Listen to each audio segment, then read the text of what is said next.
Hi everyone, Teresa Aker here from Success Diaries with Teresa Aker. It is truly my pleasure today to bring you Micah Barnes. How you doing, Micah? In a great mood, Teresa. So happy to be talking to you. Oh, I'm so glad you're here today. Now, everyone, I want to give you a little background on Micah because I know you recognize him, but I'm just going to give a little bio here about you, okay, Micah? Sure. 1 second here. You were born in Vienna, right? Correct. And you are the son of the composer, conductor, and jazz drummer Milton Barnes, and author, TV, and CBC Radio writer Lilly Barnes, who wrote for the TV show Mr. Dress Up, which we all remember very fondly.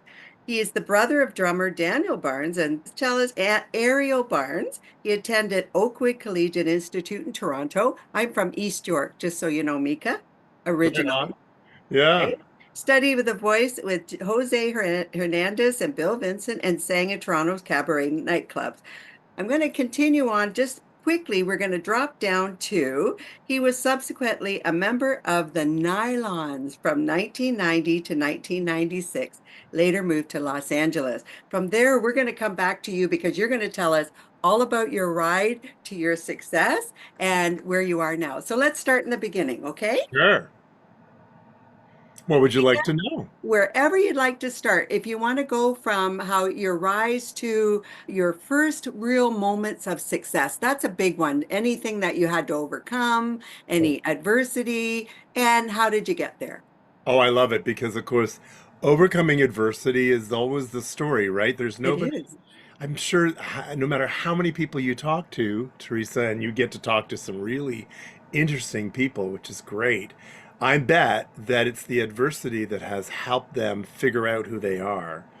I will say that at the beginning of my career, I was probably all of age 13 when I jumped on stage at the local coffee house. Now, I'm old enough that the last gasp of the Yorkville coffee house scene was still happening downtown, and there was a little coffee house called Fat Albert's where they had an open mic and anybody could go and sign up, and then if you got lucky you get a feature performance. That'd be half an hour, not just two songs. I went in there age 13. It was almost on the same block where I lived, so it wasn't far, and I'd been practicing my songs at the piano and thinking, okay, this is my big show, I'm going to give them these songs. And I was so terrified, and I'm going to tell you that that was my first experience with a career long challenge around stage fright.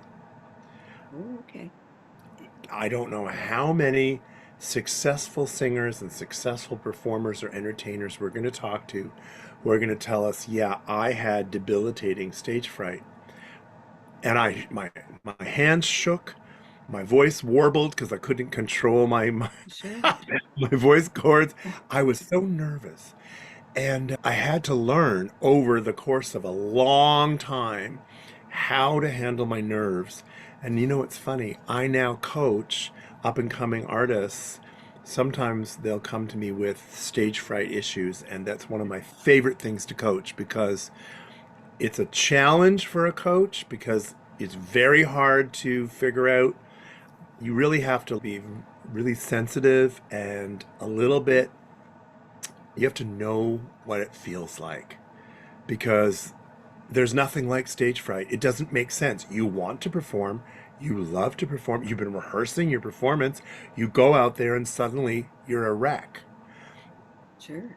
You lose control. Suddenly you feel so vulnerable and so uncomfortable. So that was a really big challenge for me. And I will say that I've licked it now, Okay. but it took decades of struggling and figuring out what were the right things to do to that worked for me because it's different for everybody. And I can honestly say that it held me back in my career because I'm very ambitious to make music that really moves people, that's really like truly audience friendly and something that people love. And that's why I ended up in the Nylons, I think, is because I have a real love of entertaining an audience. But you can't do that if you're up in your head and you're nervous. So it's been a real journey.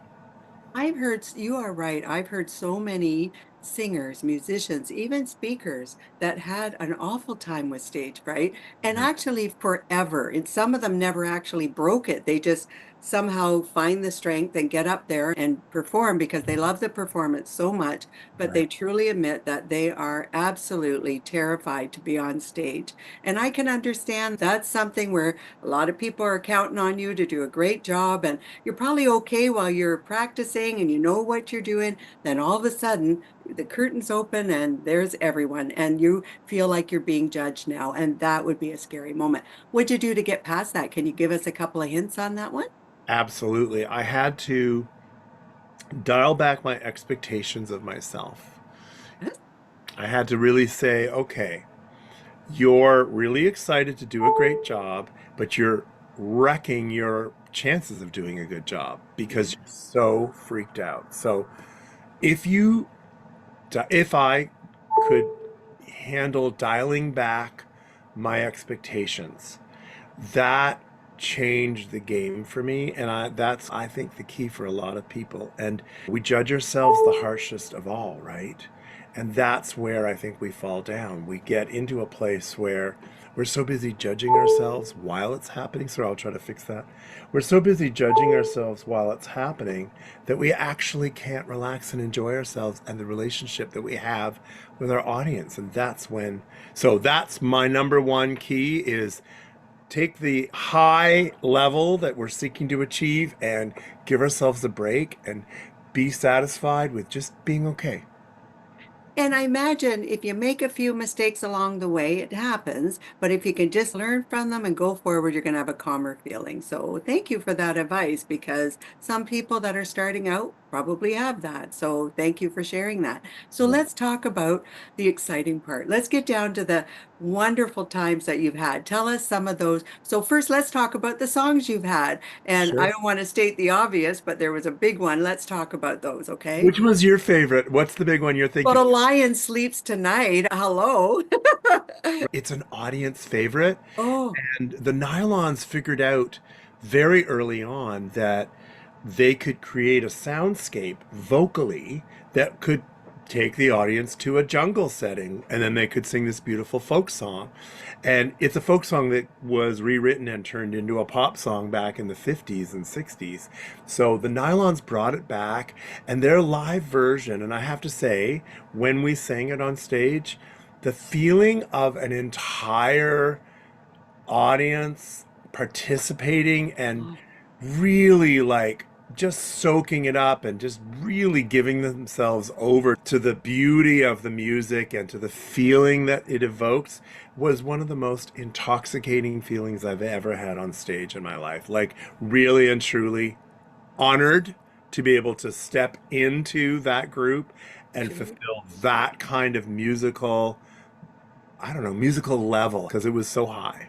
Oh, his fabulous songs. You did so many, but that truly, that one touched the heart of so many. And of course, they had a movie that they used the soundtrack that was your song and all of those things. Of course, that's exciting for everyone. And right away, everyone, Mika's going to know that song. So that's number one. But let's talk about some of the other songs that you've had. And they're certainly all wonderful. Did you, now who wrote these songs? Can you tell us who did Yes, that? of course. The Nylons, we are a group that both wrote our own songs and took care to really discover and rework old oldies that we Okay. loved, right?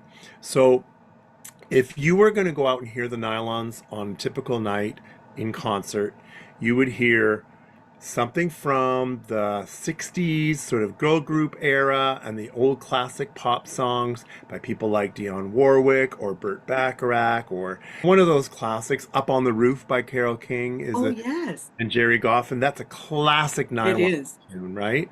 It is. Yeah, so that's a good example of, but then there was also an arena where the Nylons love to have fun and poke fun at ourselves and Oh, really bring a sense of humor to the whole experience. And for instance, we used to sing a song by that really smart guy Randy Newman called "It's Lonely at the Top."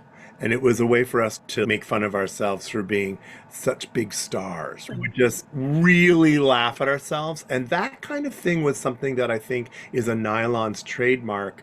You Okay. also hear it on the albums, but you can really experience it live. That's wonderful. So tell us, so you obviously traveled with the Oh, group yeah. everywhere, I'm sure. Did you do world? Everywhere. So take us back. You did world tours or where did you tour? Talk to us Actually, about. toured just about everywhere. Yeah, I thought. Europe, America has been, now the group's retired now, but I will say that there was a time where we spent 80% of our time in the States because Oh, wow. there's such a huge population there. And this is American music. A cappella Okay. that we do is an American art form. When I'm in New York City, I can't go anywhere without somebody whose uncle was in a vocal group or somebody was in an a Oh, cappella sure. group. Yeah, everyone has a golden oldie hit that someone in their family was singing on, and they want to remind you, yeah, my uncle Jerry was in that group from the Bronx, and did you know that? Because you guys covered that song, and Oh, great. it's really fun to be like in like the East Coast where doo-wop and a cappella really became a pop.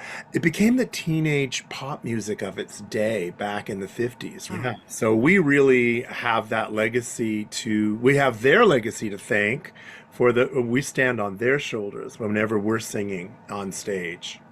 Oh, absolutely. And I must say, like I said to you before, you look amazing. You've taken such good care of yourself. Yeah. But a lot of singers can't say that because it is demanding on you really have to take care of your body and your health and everything. So I want to give you kudos to you. You look amazing. Thank you. I Mm. really appreciate you saying that because I'm a grown up and we all feel our age no matter where No we're at. matter. I think the secret for me, sorry, I don't know how to turn that off. That's okay. We're good. Awesome. I think the secret for me of staying fit and healthy is to stay active with things I enjoy and to watch the ratio between what I eat and how active I am, which, you know, there's a million tricks that people will try to sell you, but when it really comes down to it, I think how much we move and Right. what we put in our mouths are going to be the deciding factors as we grow older. And luckily, I love my life, and I think that really makes a difference too. Wow, that's a great statement to say. You love your life. I also love my life. I I love bet. doing this. You love doing what you do. And boy, we got to come together today and bring that all forward. And isn't that exciting? Very much. I love that. I thank you for that. That's the audience. I actually do motivational speaking as well. I'm And not and surprised. it's really not about the coaching side. It's more about, hey, don't forget, you got a great life no matter what. You start in the morning, you just get up and enjoy yourself. Yeah. That's interesting because as a musician, as somebody who sings, sometimes I forget how blessed that is. Everyone wants to be a singer or a sports hero or a movie actor, right? It's like we all want to be these big personalities that we see in the media. And because I'm a singer, I have had to be very responsive to my public, and it's helped me learn to be humble to the act of service, of giving and receiving with an audience. It's a very spiritual and emotionally satisfying kind of job to have. And even in my present life, where I'm working with a label and getting ready to do a national tour as a solo artist, and all these things are very exciting, but they're exciting because I get to do what I love and meet the audience doing something that they enjoy. That's really, truly a life that you can be happy and proud to call yours. I agree with that. Well done. And you've done a great job bringing that beautiful gift of yours. I'll tell you what, Mika, I couldn't sing a note, but I'm able to bring people like yourself here to the forefront and show everybody what you're doing now. And I have that gift, if you will, to be able to do that. So I'm grateful. And I know, boy, so many great, talented people. I love to hear all of them. So tell Yeah. us what you're doing today, Mika. Let's talk about that. Sure. A couple of years ago, I released an album called Vegas Breeze during the pandemic. And I thought, oh no, like my record is going to die unless I tour. So I put a virtual tour together from one end of Canada to the other. and I started making videos of the different songs on the album. And I really spent my time, the money I would have spent producing a national tour on the ground, I put into my videos, and I started to really gain traction and real momentum internationally for this music. And a label that I had been talking to noticed that my momentum was really going really well, and we'd been having conversations about the idea of working together, and we decided to join forces. So I am now on a Canadian label called Alma, and we're released through Universal Records. It's a jazz label, and I'm just finishing up my first album for them. And it's a wonderful opportunity to take Nylon songs, my own originals, and also the tunes that are going to be on the new record, which is a tribute to the 60s pop that I fell in love with when I was a kid. Because when I was growing up, like the 60s was like golden oldies. Yeah. But no, honestly, to me, it was, imagine, it was the best music. Like you're listening to groups and songs by people who had to have real talent. So, there's no fooling around. So we've got songs on the new album by Sam Cooke. Oh, Sam Cooke. Wow. Love him so much. And we're talking about the great singers like Sam Cooke. We've got a tune on there by the wonderful Al Green, who I just love. Oh, I must be time for my interview. Yeah, the amazing music by Sam Cooke, and then Al Green. And there's another fella that I'm covering that I want to remark upon because I think you'll relate to it. There's a song on there on the new album that it's like from the heart, because it's a Bacharach tune that had been covered by the wonderful Dionne Warwick. Oh, But it had became a hit for other people too, called Always Something There to Remind Me. oh yes. And then it Remember became so this, please forgive me, I'm thinking in the 80s they redid Yeah, that one. it was the 80s. It became a huge pop hit again. And so we tried our own version of it, and it's turning out great. So we're taking that album on the road, and we're starting in BC. We're going to go all the way across, all the Oh way my, to Nova Scotia. And I get to see the audiences that were so kind to embrace Vegas Breeze and help me get this record deal so that I could come back to them with an album on a label. And this time around, I'm singing the songs that they've been requesting. I love that. Congratulations. Thank Oh you. my goodness. So all across Canada. I'm Yeah. in Canada, of course.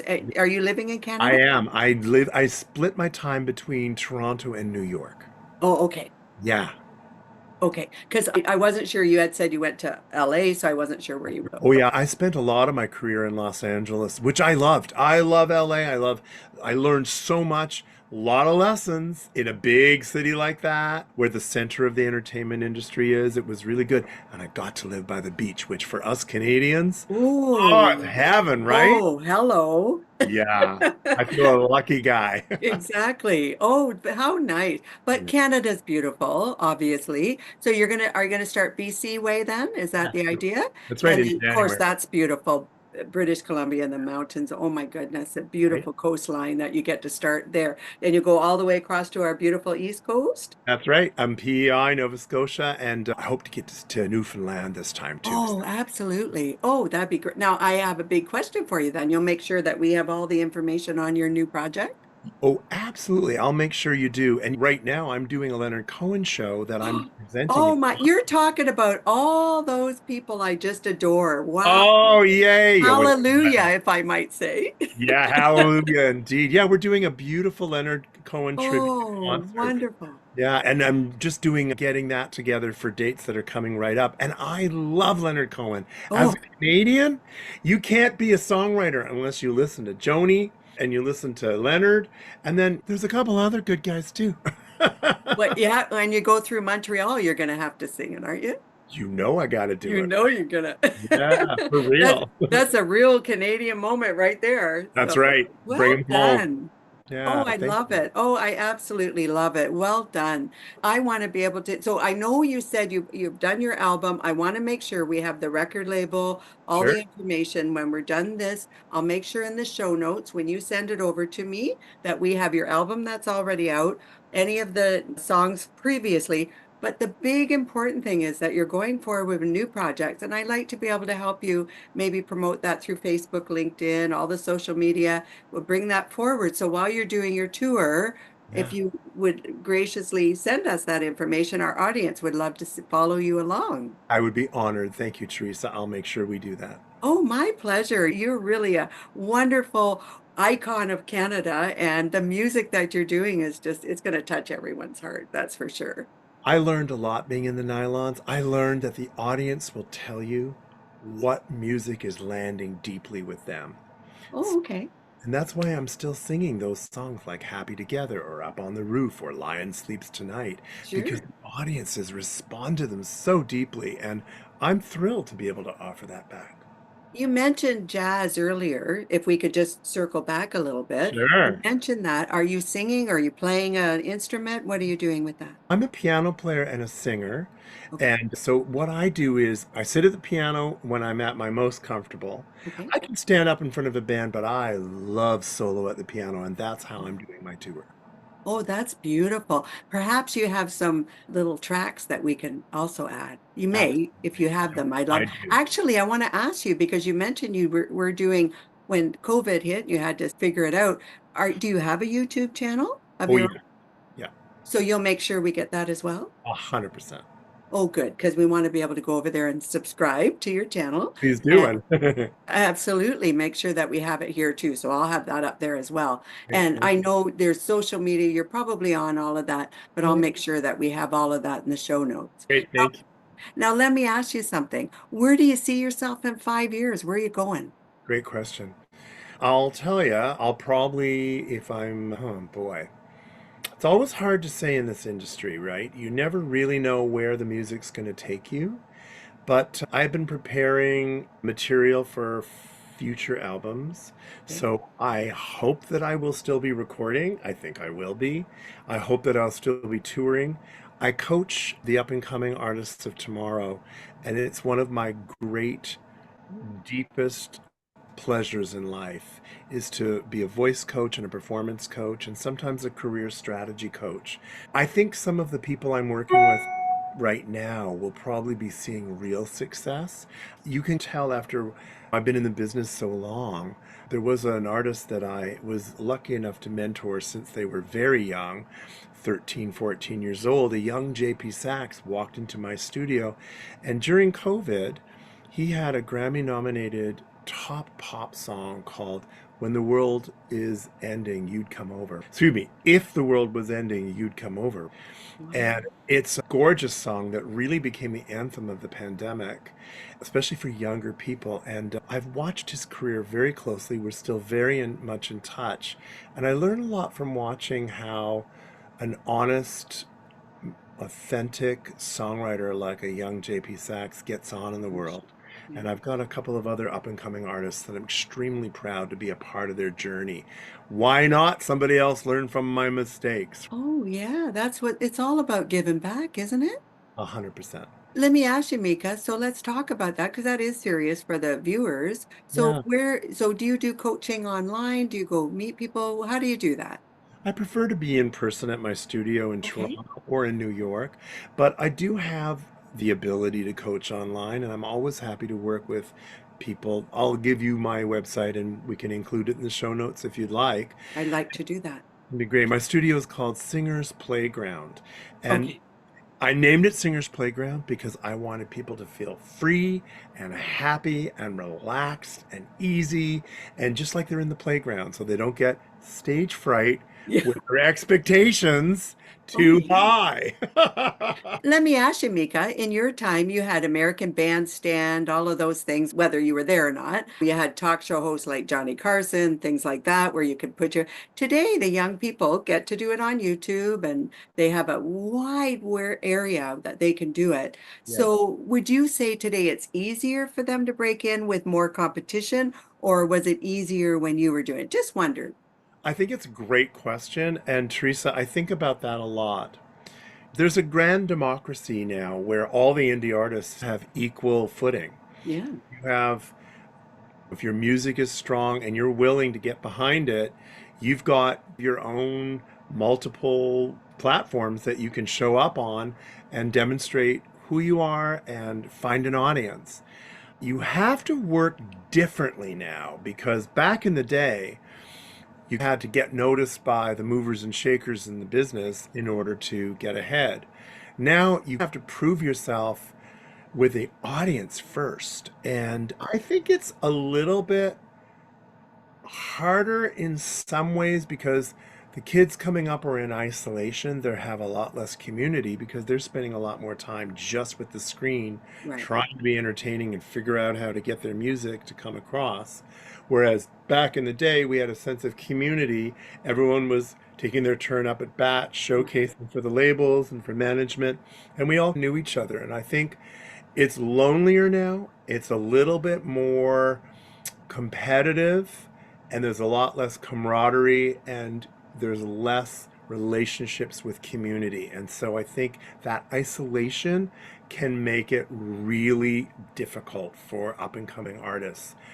But every couple of months, somebody new breaks through because we like their music, we like their personalities. It's still working to break.